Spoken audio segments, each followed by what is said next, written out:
یہ ہے یہ بندگی، اس کا نام ہے کہ یہ نہیں کہ بھاگے جا رہے ہیں ادھر ادھر،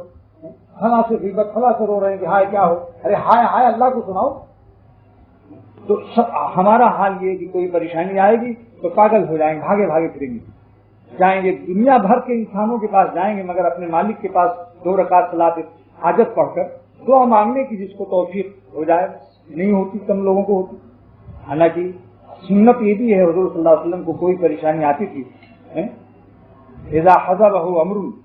تو کیا ہوتا، فزع الی الصلاۃ، گھبرا کر آپ جلدی سے نماز کی طرف جاتے تھے، نماز کے کر کے اللہ سے اپنا غم رو لو. بیوی بیمار، بچہ بیمار، کوئی حاسد محلے میں اللہ پریشان کر رہا ہو، کوئی تنگی معاش کی ہو، قرضے کی فکر ہو، لڑکی کا رشتہ نہ مل رہا ہو، ہزاروں غم ہے انسان کو، لیکن 2 رکعت صلاۃ حاجت پڑھو اور اول آخر درود شریف.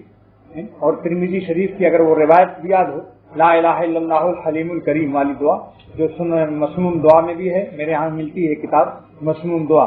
دعائے مسنونہ، اس کے اندر بھی یہ دعا لکھی ہے. علامہ شامی نے جلد اول میں لکھا ہے کہ حضور فرماتے ہیں صلی اللہ علیہ وسلم کہ جس کو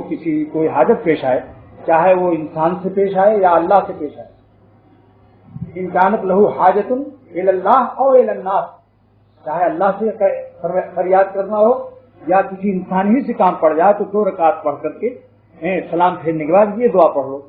لا الہ الا اللہ الحلیم الکریم سبحان اللہ رب العرش العظیم والحمد للہ رب العالمین. اس کے بعد اسألک موجبات رحمتک وعزائم مغفرتک والغنیمۃ من کل بر والسلامۃ من کل اثم لا تدع لی ذنبا الا غفرت ولا ہما الا فرجت ولا حاجۃ هی لک رضا الا قضیتها یا ارحم الراحمین. تو بھائی اس کو یاد کرو، یہ چیزیں یاد کرنے کی عمل سیکھنے کی ضرورت ہے. خالی آواز سن کے آپ لوگ چلے گئے، ماشاء اللہ سبحان اللہ کیا آواز ہوتا ہے، سبحان اللہ تو ٹھیک ہے، لیکن عملی طور پر ان چیزوں کو سیکھیے، ان کو یاد کیجیے.